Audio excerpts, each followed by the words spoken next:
1978 Warnings from Beyond, Hell. Exorcism, Switzerland. 1978 March 25, Beelzebub. I, Beelzebub, must repeat what I am repeating incessantly on the subject of the book, Warnings from the Beyond. I must repeat it on the day of the Annunciation. The imprimatur. The imprimatur would be a very great help for the spreading, of the book, of the warnings. If the work had had the benefit of the imprimatur, from a bishop, in spite of all the fluttering leaves and all that attacks, it would have made its way. This would be a great advantage for you, and you must work hard to obtain this goal, because it is the will of those from on high. Why the demons are speaking. You are already being ridiculed for all the good you wish to do with this book, as people who think they can see the devil. It is because time has run out that heaven has provided for the demon to be made to speak in this way, in order to help the good, particularly in the lamentable state of the church at the present time. There is no passage in this book which we had to take back as inexact, for it is all provided for in heaven's plan. An exception justifies the rule, mercy at work. To those who reproach you for not having followed the rules of the Ritual Romanum, you can reply that there are no rules without exceptions. If we, the demons, were found in a case of black obsession, it is obvious that we would not be able to tell the truth. If the obsession is black in the normal way, that is to say, if it is the consequence of sin, then certainly, the normal procedure is to follow the rules of the Ritual Romanum. To be sure, Christ has said that one should not work on the Sabbath day, but when a beast has fallen into a pit on the Sabbath, one is allowed to pull it out on the Sabbath. In the case of the warnings, the church represents thousands of beasts who would have been hurled into pits. And they believe themselves to be eagles still flying in the sky. Why should these beasts in pits not be able to be saved? The more decadent humanity is, the more the Most High seeks ways of stirring men and waking them up. But if anyone refuses to believe, those from on high can do nothing. This was an effect of their mercy. Those who stick to the letter and think themselves learned, and those who do not recognize in this book a means of mercy will not receive mercy. Those who do not honor mercy and who do not practice it with regard to their neighbor would not know how to benefit from mercy. We have no right to judge and practicing charity. Do not judge, and you will not be judged. Most men take no notice of that and believe that they can judge others. In truth, they have a blindfold over their eyes, and they are judging in situations where they have nothing to judge. And they build a volcano out of specks of dust. They know how to recognize the speck of dust which is in the eyes of others, but they fail to recognize the beam which is on the point of falling down on themselves. They should pay much more attention to not rotting away inside, or to not being struck by the beam which is threatening them. They should pay attention to not becoming dust and rubble themselves. All the reproaches which they address to others are nothing, compared to the reproaches they should be addressing to themselves. The most important thing, right now, would be to preach charity. What is the use of condemning someone else, when I should have been thinking about my own salvation? What need have we to judge others, since it is God who judges, who punishes them if they are not just, and who rewards them if they are just? To judge is not their, man's, duty. This does not rest with them. It is not their task to judge privileged souls. It is not their task to claim to reveal the truth by ruining their reputations. To be sure, it is right to be on guard against false seers, but people of good judgment become aware of things which are not as they should be in the case of bogus seers. A man who has sound judgment, an appreciation of what is good, will quickly notice when there is something amiss. The worst thing is that they do not take a stand against the wicked ones, it is against the good ones that stands are taken. In this way, irreparable faults are committed. The accusers should first of all make their own mea culpa before smashing in the breasts of others with the beam. Phariseeism has nothing to do with the commandments of God. Even if it is presented as traditionalist, this is still Phariseeism. It is necessary to act without delay. Act now. The days are numbered. We ourselves feel it down there below. We have launched ourselves into all parts of the world, so vigorously that we have lost our breath. In spite of all these difficulties, the great lady from on high makes us say that it is necessary to bring out all the translations, in Italian, in English and in Spanish. This is because the book must throw light on the disastrous situation of the Church and must become an aid for those who are searching for the truth about the state of the Church in the way those up there see it, and the Holy Father, too, must act, in so far as he is able to do so. Also, in the French edition everything must be added which it is possible to include. It must be printed that what we have said is for the good of the Church, and that we have not been able to lie. You must spread this book as much as you can. Warnings must be spread throughout the entire world. She is there with her crown of stars. She is behind you, strengthening and sustaining you. Even if you do not feel it, even if you do not see it, she is behind you all the same. In spite of everything, she says, look for the possibility of having an imprimatur. Also publish without delay in the other languages. At least in the 3 languages that we have nominated. She has hoped that things would have progressed more rapidly. Act without delay, because in a little while, it may be too late. For these things you have her blessing, as those from on high grant blessings to everything that they wish and determine. We have spoken. We have been obliged to say all this against our will. The Garabandal warning. In our opinion, it seems to us that it cannot be long now. That is why we are launching this terrible assault in all corners of the world, to be precise, because it seems to us that the wait for the warning should not last long now. But we do not know the exact moment. 1978 April 5, Verdi Garandieu, Human Demon. Message to priests, exhortations to return to the life of the gospel. What a stupid thing I did, not responding to grace and leading the life that I led.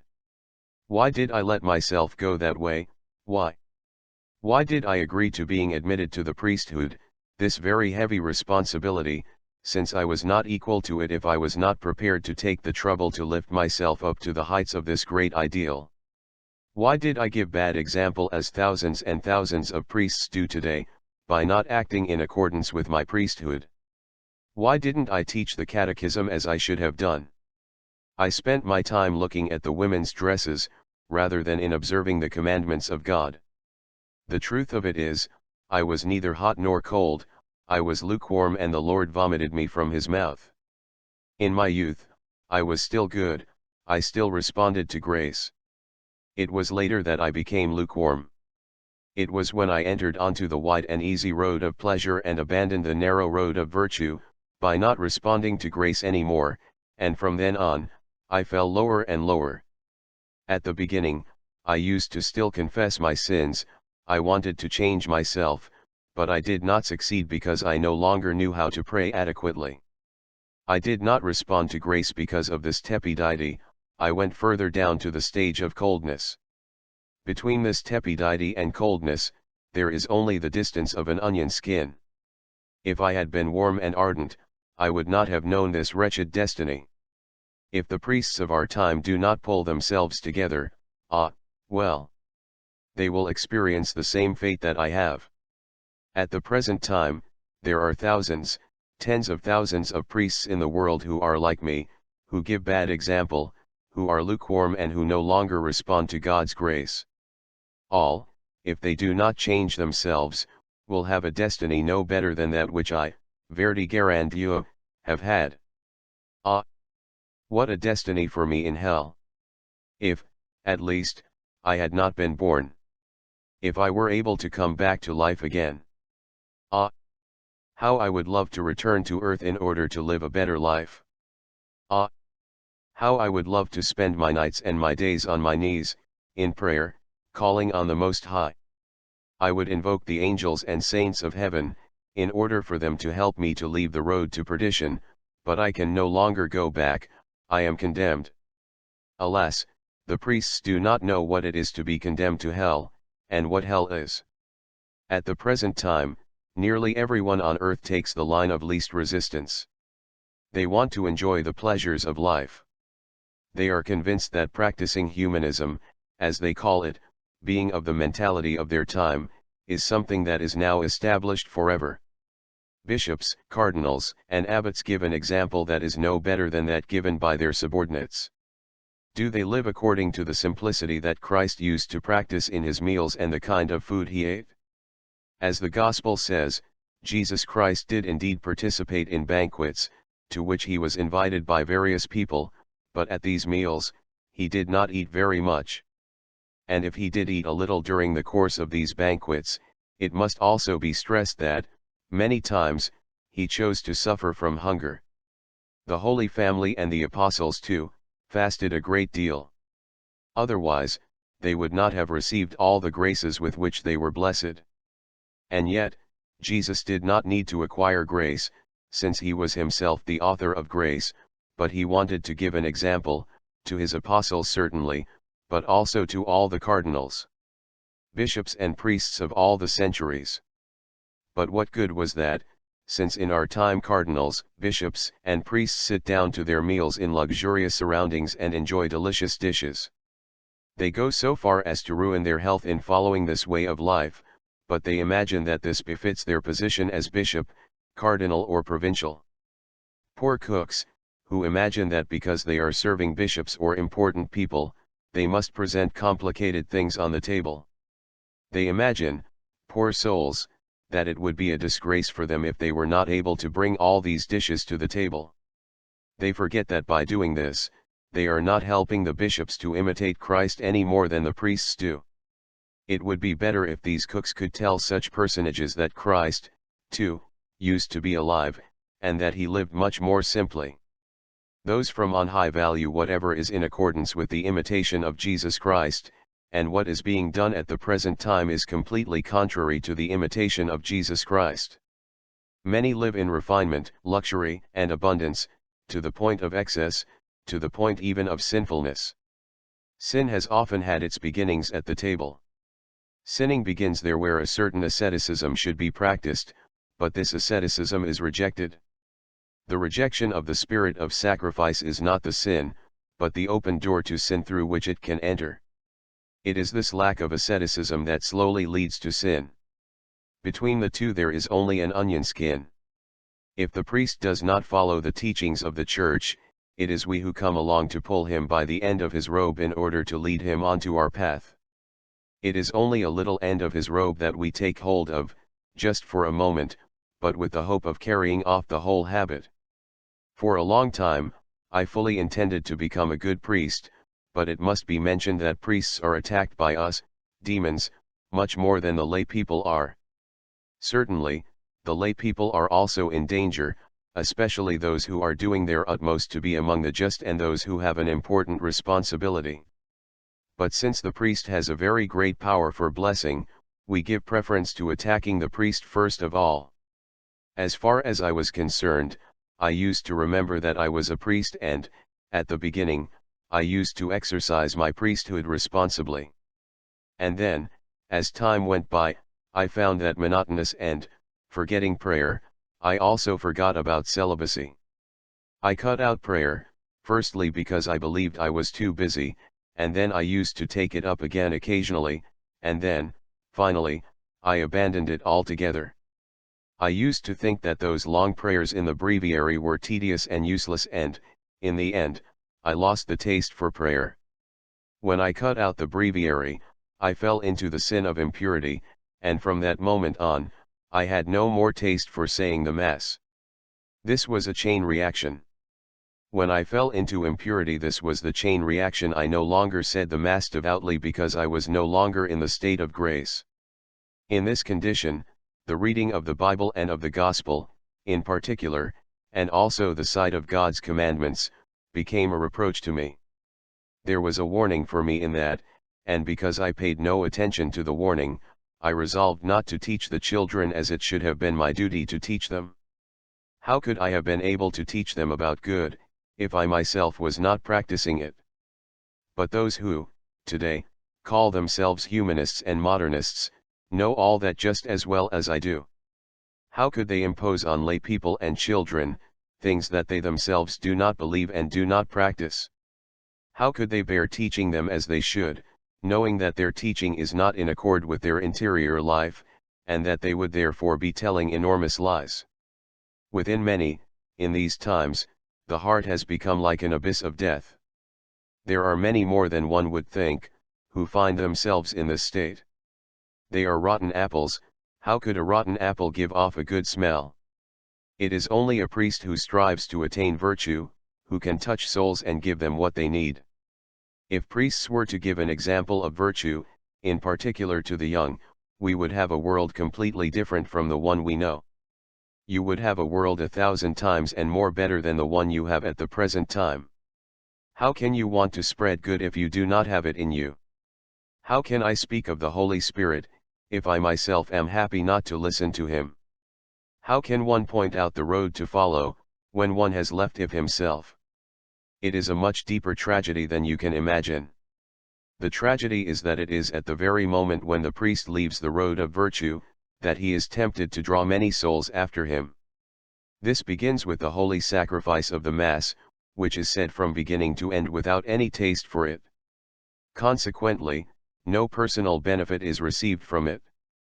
At all events, that is the way it was for me, and I developed an aversion for the Mass and for its sacred texts, which, for someone who is behaving badly, are a permanent reproach. In my case, as for thousands of other priests, there was at least the transubstantiation which allowed the faithful to assist truly at Mass, because these people cannot know the depths of a priest's heart, but woe betide priests who no longer say what they should say to ensure that the Mass is valid, and who no longer live by it. Woe betide anyone who leads the faithful onto the road of error. These priests would do better to shout publicly from the height of the pulpit, "I have sinned. I am no longer capable of practicing virtue. Pray for me, so that I may be converted, and once again teach the ways of virtue." Speaking in this way would be much better, and we demons would no longer have this power to dominate these priests, because they would have made an act of humility. Even if some people were going to develop a contempt for a priest who would speak this way, the majority of those hearing him would be edified by his humility and would be able to help him to pull himself together. The majority of the faithful would have respect for a priest who would express himself in this manner. This would be much better than continuing along the way of lying and hypocrisy. What is the use of celebrating Mass facing the people, and telling them, "Come near. God pardons you all your sins. He understands you. Come to the Father of light, and if you are in the darkness, He will bring you back into grace again." They all forget that something must be done beforehand, in order for the Father to take you back into His arms and bring you back into His grace. It is true that the Father takes His children back into His arms, but before this happens, it is necessary for them to repent and to promise to change the direction of their lives.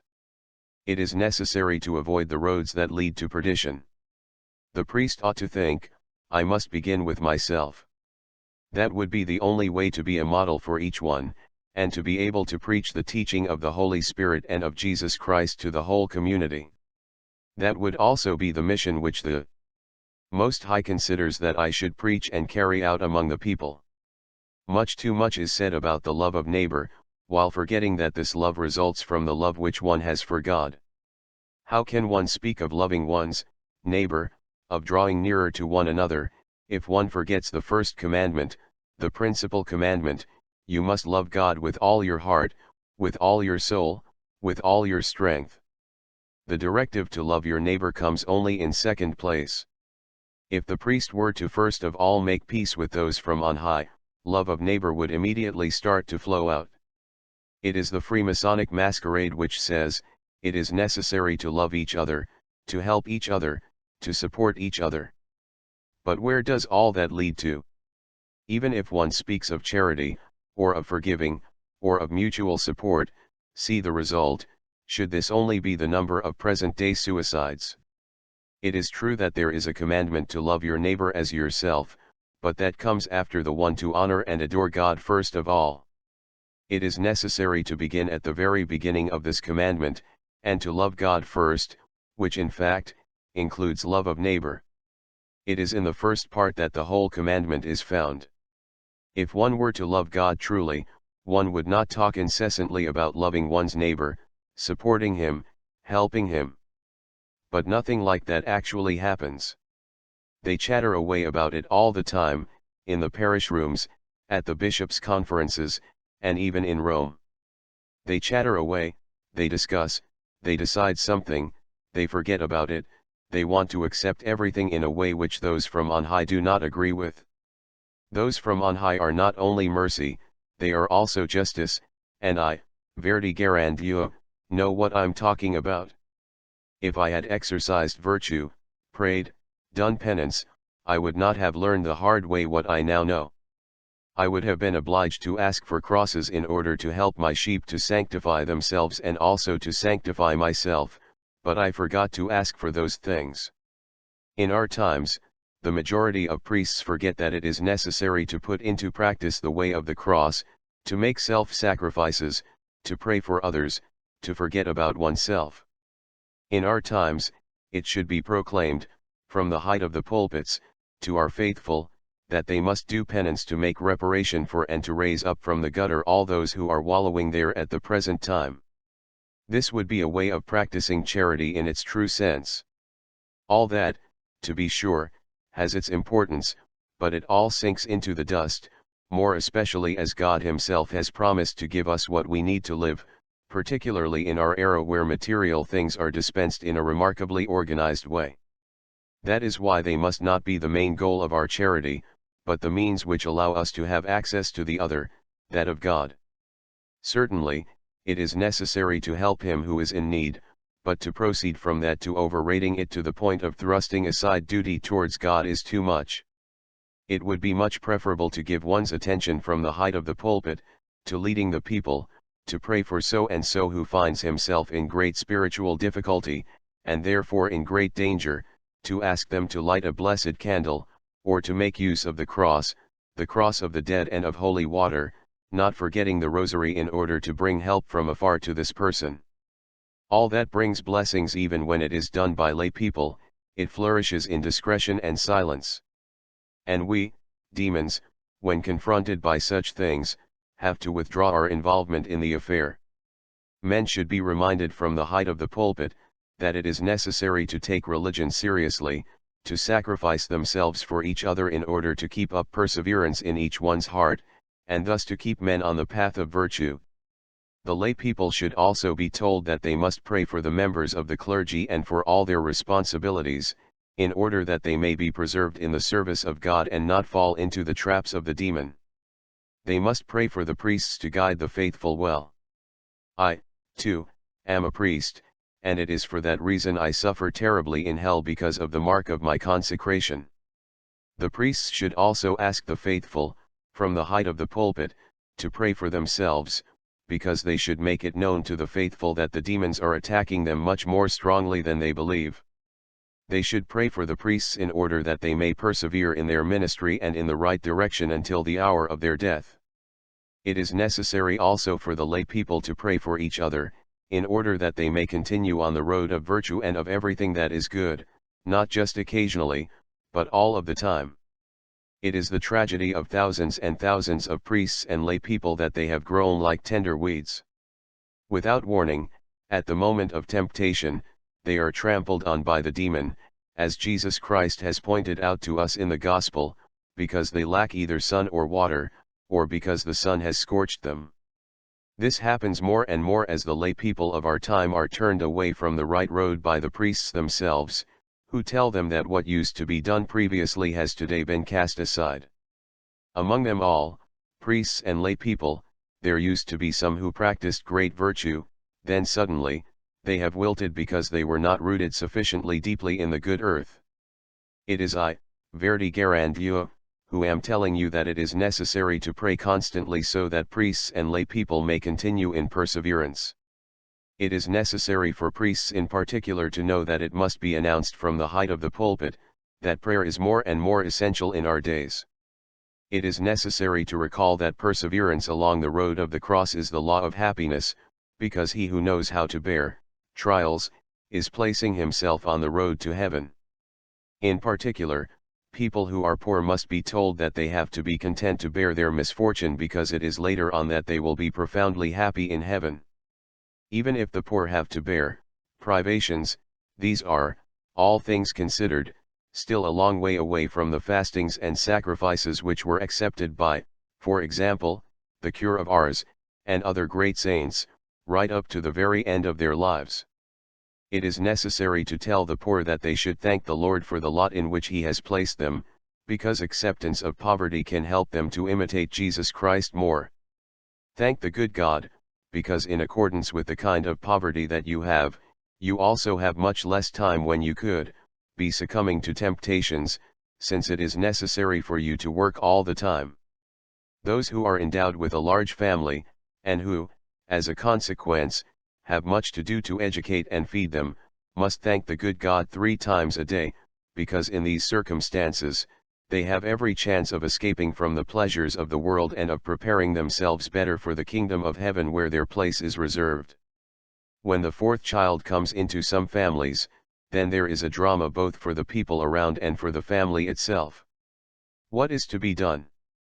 What is true for the 4th is true for the 2nd or the 3rd, and, unfortunately, the priests enter into a spirit of understanding when these complaints are presented to them and agree that the faithful may make use of the pill to avoid the child. The faithful do not realize the danger into which they are putting themselves, because between the taking of the pill, already a serious fault, and abortion, an even more serious fault, the distance is short. Abortion is murder and, consequently, a very grave sin. In our times, people are unwilling to accept as the truth, what has been believed for thousands and thousands of centuries beforehand. So, even if God does not punish onanism straight away, as He punished the crime of onan, our God considers the means of birth control to be as serious as anything which is done. You just imagine then, what He thinks of abortion. For all these misdeeds are contrary to the plan of salvation conceived by God. So, therefore, I verdi garandio, see myself under an obligation to tell everyone, bishops, cardinals and priests, that they must, from the height of the pulpit, announce what, then? Follow the way of the Lord, for there where self-denial and sacrifice are found, there also is the possibility of grace. Where there is neither sacrifice nor self-denial, no grace is possible. And where there is neither self-denial nor sacrifice, the very smallest chink offers us, with our guile, the chance of very soon becoming the masters. This little chink is enough for us to turn the whole house upside down, which is what has happened to all your churches at the present time. It is necessary to give missions to the people again, and to preach to them again, not from the choir but from the pulpit, as we have already said before. There are even some churches where one must descend to the altar rather than go up to it, and, immediately, the people are distracted because their gaze is not directed upward but toward the distractions which abound below, and sometimes a very long way below, right down to our place. These popular missions should be brought back in force, because when the road of virtue is presented in this way, it is a shower of graces that is being offered to the people. The influence of a priest who lives according to the laws of the Lord is enormous, which is what can be noted in the life of the cure of Ars. The cure of Ars did not save souls by running off on trips, by eating very fine food, by attending all kinds of conferences, but by remaining in his room and in front of the most blessed sacrament, which is, moreover, what I myself, verdi garandio, should have done. Instead of that, I neglected my pastoral duties with respect to my parish, and I led it in this manner, onto this path. In our era, there should be thousands and thousands of cures of Ars, and if they do not still exist, then this man should be being thought of as someone to imitate. This is what I, verdi garandio, am obliged to say. Priests must avoid habitual contact with women and must recite the entire breviary. It is a fact that, if the priests do not say the breviary, they are in great danger of succumbing to temptation. On the other hand, if they do recite it, the Most High Himself helps them to overcome it, because the priests are subjected to great temptations in relation to this. It is noticeable that, even when the priest falls into sin, and in spite of that, recites his breviary, the Most High gives him the chance of continuing his ministry and being a profitable instrument for the faithful. It must be said to all those who are subjected to great difficulties, that they must persevere in the hope of the Lord, because the Lord loves to put those who love him to the test, particularly in an age where financial means allow men to protect themselves against suffering and trials. It must be repeated often, from the height of the pulpit, that they must first of all put their trust in the Lord in order to be able to wrestle against their trials and to bear them. At the present time, this point should be stressed very much, because those financial means are an occasion of weakness, especially in parish communities, and because the easy and pleasure-filled, or free and easy, lives of the priests, and even of the bishops, do not lead in this way to the imitation of Christ, but rather to the loss of souls. How could the Holy Spirit come into souls, if the priest fosters easy-going ways, by not giving the people the understanding of sin and by holding out bright prospects before them that God is merciful and pardons everything very easily, without their being asked to repent or to do penance? It must be shouted from all the rooftops that the way of the cross is required by heaven. It is by following the cross of Jesus Christ that one can best help one's neighbor to salvation, because the good God makes use of this penance, or rather, the good God makes use of this penance to help in the salvation of the neighbor. Because if one carries out the first part of the commandment of God, one also carries out the second part of the commandment of love. Is it really practicing love with regard to God, to celebrate Mass facing the people, as if it were being addressed to the people and not to God? The priests must say their Masses in such a way that they are recognizing that it is uniquely the service of God and the honor of God that are being sought through this sacrifice. All the rest is only complementary or supplementary. The priests preach far too much about the things of everyday life and about love of neighbor, in general or in particular, forgetting that it is the love of God that leads to the true love of neighbor and the true practice of charity. This manner of action and behavior would, through the practice of self-denial and penance, bring about the salvation of thousands and thousands of souls if people truly set about it. So many souls are falling like snowflakes into hell, as the privileged souls have so often reminded you.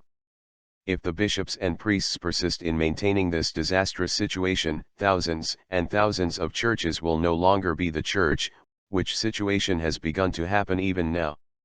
For thousands and thousands of the faithful, the present-day sermons in the churches are justifications for remaining perfunctory in the service of the Lord. Consequently they are instruments of death, since they do not lead directly to heaven and do not make people think about it. All this happened because the priest himself has got into careless ways, and no longer lives the first commandment of love for God. Such a one is like an apple with a worm inside it, and he is no longer the guide in the way he ought to be. If the bishops, priests, and abbots had lived following the laws determined by the Lord, you would not have this catastrophe that you now see in Rome. If it had been like that, the Lord would not have tolerated that someone other than Pope Paul VI could pretend to reign in his name. This state of affairs, which moreover has spread outwards from the Vatican, is the work of Freemasonry.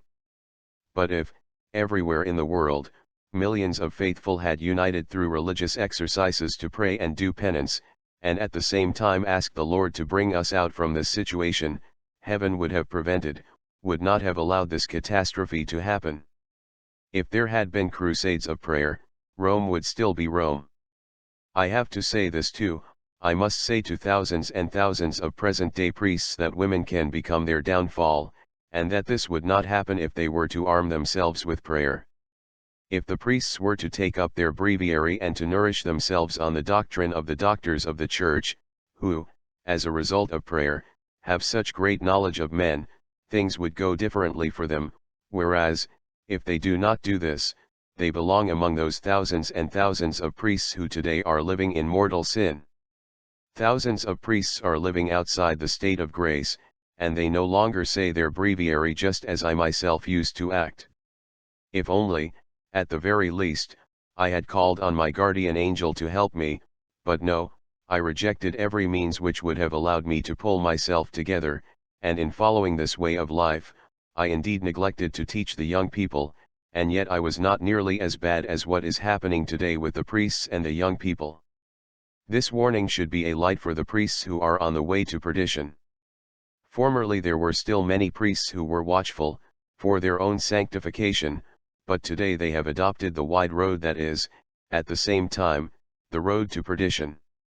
If prayers are not said for them, if penitential souls do not rise to their defense and to obtain graces for them, they are lost. That seems incredible, it is tragic, but I am obliged to tell it the way it is. It is all the more tragic because our God is not a God who resembles a sugar daddy. He has created laws, these laws are eternal. They must be obeyed, and the faithful should not listen to those in the clergy who advocate change, because it is not the clergy who fix the laws, but the Lord, and his laws remain in force eternally. It is not for nothing that the Lord caused it to be noted in the Gospel that it is better to enter the kingdom of heaven blind in one eye, than to have both eyes in hell. It is indeed through his sight that the priest of our times is becoming more and more lost. These days, the priests do not mortify their gaze sufficiently. They receive into their hearts far too many images that are constraints on their interior life. This begins with television, and continues on in the activities of the parish where women are now numerous. Formerly the women in the church used to have their heads covered. In our times, that isn't done anymore. Then why turn the altar to face the people? I, Verdi Garandieu, used to say Mass with my back turned to the people, and even then I was still seduced by women. Today's priests with Mass set turned towards the people, have more temptations than ever.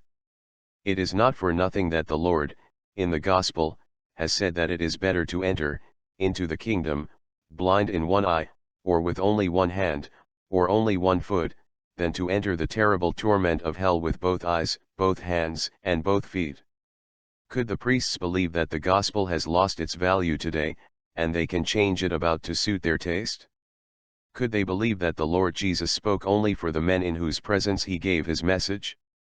In his time, they used to wear long robes. It doesn't occur to the priests that perhaps he might have been speaking more for the people of our age, where perdition is being spread more and more through technical means, and where no one is capable of stopping what is happening. It is a burning furnace of perdition that cannot be extinguished by the rain of efforts, to which a certain number of good priests who are struggling here and there, feel themselves compelled. The Lord always addresses himself to the freedom of each individual. Besides, the Bible is there, the Gospel in particular, and also all the messages which constantly recall the directives which have been determined by the Lord. If people refuse to listen to them, heaven can do nothing about it, especially if people are amusing themselves by adapting the Gospel to their own taste. If all these mercies are thrown to the wind, what can heaven do about it? How will grace be able to act if holy books are no longer read, or books about the saints, for example the life of Catherine Emmerich, or that of the Cure of Ars, or even that of Padre Pio who has given a great example to our times? Each of these saints feels the same love for the same sacrifice, in the same self-denials, through love of others. The penance of these saints has been acceptable to the Most High. He would be just as prepared to accept still more reparations, still more sacrifices, made for the conversion of souls. The good God would often love people to be capable of saying to him, I accept the sufferings you will send me. Give me the grace to bear them for the conversion of this one or that one. But on the whole, it must be said that when the Lord sends sufferings, very often the Christians reject them with horror and with all their strength. Man too often does his best to avoid suffering. It should be up to the priests to live according to this way of seeing things and to preach it to the faithful. All those who reject suffering and seek only to eliminate it are not living in conformity with the first commandment of God. The best way to conform to the will of God is to say, not my will, but thine be done. This uniting oneself to the agony of Christ would be the best way of honoring the love of God. If suffering was united with acceptance of the will of God, it would take on a very great value. Excruciating as certain sufferings may be, by uniting them with those of Christ, they would be the means both of sanctification and of reparation for the sins of others. I am thinking of all the sufferings which are sometimes inherent in the state of marriage and how they are rejected in the hope that one day, perhaps, one will be able to separate from one's partner, and yet, if they are borne, these sufferings would accomplish great reparations. Thousands and thousands of people would be able to suffer thinking of others, and these sufferings offered up would not be in vain. All that is completely forgotten in your Catholic Church of today. Very rarely is it mentioned from the pulpit, and that applies everywhere. The imitation of Jesus Christ and the solicitude for the salvation of one's neighbor are the things that are important. The rest is secondary, and this is what love your neighbor as yourself is all about. If Christ were to come back into your midst, there would be thousands and thousands of people who would again look on him as a revolutionary and a madman. All those who are pledged to following Christ today are looked upon as fools. Instead of raising themselves up to the heights, people are going down to the depths, and so many priests are no longer preaching these truths because they are for them a vivid reproach, because they are no longer living by them. If they themselves were to practice virtue, they would be able to ask much more from the people. How can I think that others might want what I do not want myself? It is a truly tragic state of affairs in which you are living now in the Catholic Church. That applies from the priests right to the cardinals in Rome. If the priests were to live like Christ and the apostles, they would be leading souls along a much better lit and much safer road. As Saint John the Baptist and Jesus preached in their time, they must be converted and do penance. So many priests nowadays are fighting against effort and good because they themselves have turned in the direction of evil. They are already on the broad highway which leads to the abyss. This is what the priests should be told straight to the face, but in a manner which respects the ways of psychology and which indicates that one is only concerned about their well-being. It is not a question of telling them that they are bad, but of making use of psychology, to bring them to the point of coming back, to where they should be. It is necessary to ask questions in their presence, at all events very discreetly, to find out whether they have stopped praying or not, and to bring them to the understanding that the things of God become clear only through prayer, just as solicitude for the salvation of souls. As for those who are more capable of accepting criticism, one could make use of that with regard to them, and, perhaps, thanks to God, bring them back again. Natures are different. It is necessary to adapt oneself according to what one is faced with, in the same way that Padre Pio used to do. Some among the priests are perhaps victims of ignorance, but the majority know very well into what a state of deficiency they have fallen. Reminding them of their vocation could perhaps be a way of bringing them back onto the straight road and to the Lord. All, without exception, would lead the souls they have to be concerned with, much better, if they were to enter onto the road of self-denial. It is very, very true that I would prefer to remain silent, except that those from on high are ordering me to reveal and to recall to mind, although I am in hell, into which I never thought I would fall. What sufferings I would undergo, on my knees, for the defense of my flock, if I could come back on earth. I would accept even martyrdom to save my flock, and several times even. I would accept it voluntarily and with the greatest devoutness, if this were the will of those from on high. My main goal would be first of all to carry out the first commandment, and to seek means of honoring it and making myself worthy of this commandment. I would ask the good God to enlighten me about his will concerning me. There is a principle that says that, when in doubt, one should choose the way that costs the most. Are the priests and the faithful giving any thought to this principle? It is only a proverb. God did not say it, but it is quite suitable to the situation. Thousands of priests are on the road to perdition because they have chosen the easiest road. Yes, they choose the way of least resistance. This manner of action is not what is pleasing in the eyes of God. It is necessary to know, paying heed to the Apostle St. Paul, how to distinguish between the possible solutions, and to choose the best. It is essential to pray to the Holy Spirit, as Beelzebub, Judas, and all the other demons have already said, before me. Everyone must strive to recognize his true vocation, because the Lord has a precise plan for each person. Already highly regarded before the Lord, because of his priestly state, the priest should also present himself before men with a great authority. He must draw near men and make himself esteemed among them because he is truly following the way about which he speaks, which is in line with his vocation. The faithful need to see before them someone who gives them example, and not someone who leads them to perdition, or who, at all events, in spite of the fact that he is a priest, lives the way of perdition. There should be a great distance between a priest and a layman. The Most High has always wanted that, because the priest is a treasure house of blessings. The priest ought to make people think of this high priest who is Jesus Christ, and for this reason, should draw to himself the respect of the faithful.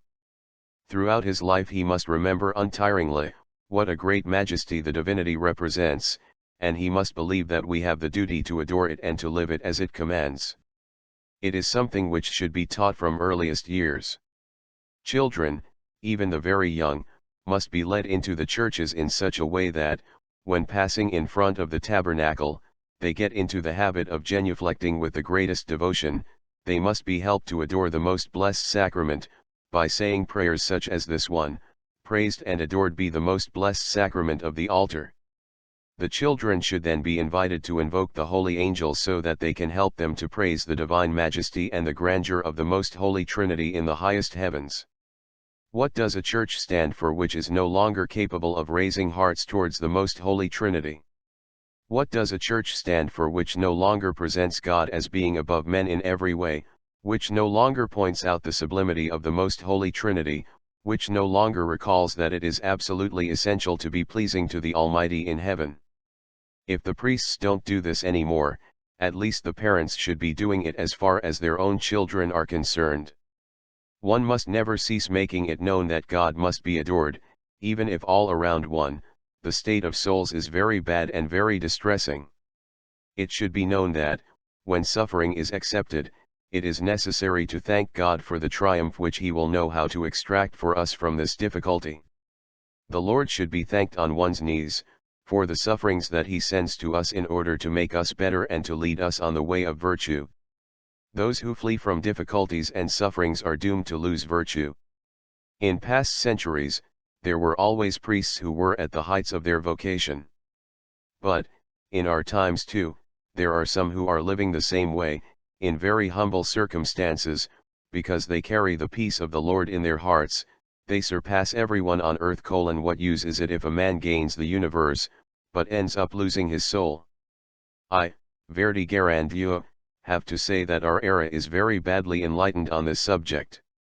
It is in an age, where there is no love of neighbor, that the Church has set about preaching the love of neighbor, exclusively. The true love of neighbor begins with concern for his soul, and not with concern for his body. Isn't it better for men to perish through plague and war and all kinds of suffering, and, by saving their souls, to acquire the glory of God? Furthermore, men who live in luxury and earthly pleasures are in great danger of losing their souls. Charity of the Masonic type has the smell of decay. It is the perdition of so many souls because it is not truly love of neighbor, but comes from hypocrisy. If they, the priests, knew into what perdition they are making their faithful sink, they would hurry away from this kind of talk and would speak completely differently. It is obvious that one should help others materially, especially if they are suffering much misery, but it is not the main thing. The main thing is to remain faithful to the doctrine which one must defend, and not to sell one's soul. To practice love of neighbor is to lead the neighbor onto the straight road. Alas! Thousands of priests, directed by their bishops and cardinals, have imposed on the Church this way of living charity. By doing this, they have altered the shape of this virtue in a manner, which is not at all what God determined it should be. This is because true love of neighbor is never present without solicitude for the soul of the neighbor, because making him suffer by telling him and showing him the truth, is also practicing love of neighbor. Later on, he will recognize that this was, indeed, the right medicine. The priest, from the height of the pulpit, should, in his language, make use of the stick and very determined words, because justice exists in eternity, and because hell exists, which they never speak about any more, since they no longer believe in it. They no longer even believe in heaven in its supreme reality. If they did believe in it, they would not be leading thousands of people into error, people whom they should be leading towards heaven. What kind of priests are we up against today? I myself did not speak in my time as contemptibly as they do today. they are running towards perdition and their place in hell is already prepared. But what I am saying now, I am saying equally as much for the cardinals, the bishops, the priests, the lay people. If all these people knew the chaotic situation in which they are entangled, they would say 1,000 times mea culpa 1,000 times 1,000 times. They would take themselves by the scruff of the neck and they would tear out these worms that are eating away their souls. They would not stop tearing these worms out in order to prevent them from spreading everywhere. They should use red-hot pincers to destroy these parasites that are working so much destruction in souls. They should immediately put into practice the first part of the commandment of love, and after that, the proper love of neighbor. True love is not manifested only through gifts, because even with these gifts, the neighbor can still be being maintained on the road to hell. That is what I have been obliged to say, and that is what explains why, for such a long time, I refused to say my name. But those from on high have forced me to speak, because I have lived this destiny myself, because I myself did not carry out my priesthood as I should have.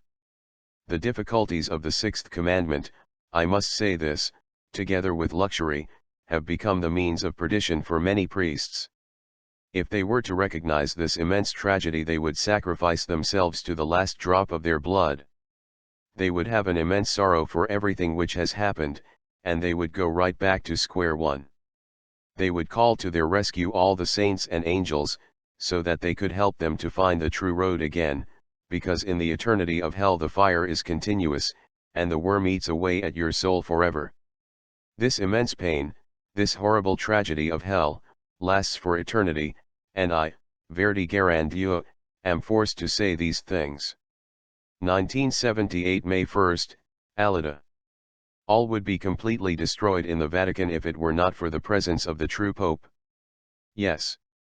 If the Pope were not praying, on his knees, day and night, and sending his pleas up to the Lord, by now the Church would have been wrecked, the whole Church would have reached the bottom. But this Holy Father, with his great sanctity, has been installed and predestined so that the Church does not sink. Your Church would not be the Church anymore if Pope Paul VI had not existed. But Pope Paul VI has been predestined for all eternity in the plan of God, for this age, so that that Church would not be submerged and that one man, the Pope, would know how to carry it. Because his sufferings and his crosses allow him to carry it still. Every day he is living a martyrdom, a great martyrdom. The Pope bears immense sorrows, which no one else among those who are in the Vatican, would be capable of bearing. And foul mouths have the temerity to attack this very Holy Father. For it is not the Pope who has set the Church in the wrong direction, but the devil and his helpers. These wretches do not realize that the sufferings which they have been responsible for in the soul of the Pope, have been the means by which they have donned the boots which are leading them to hell and condemning them. It is we, demons by order of the Most Holy Trinity, who are making known what the Gospel has already repeated several times, that hell is a terrible thing. Neither the Gospel, nor all the descriptions which could be given to you, would be able to convey to you the appalling thing which is hell. And we are the ones who are suggesting to everybody, priests or lay people, that hell does not exist. End transmission. Alpha, Echo, Mike, November.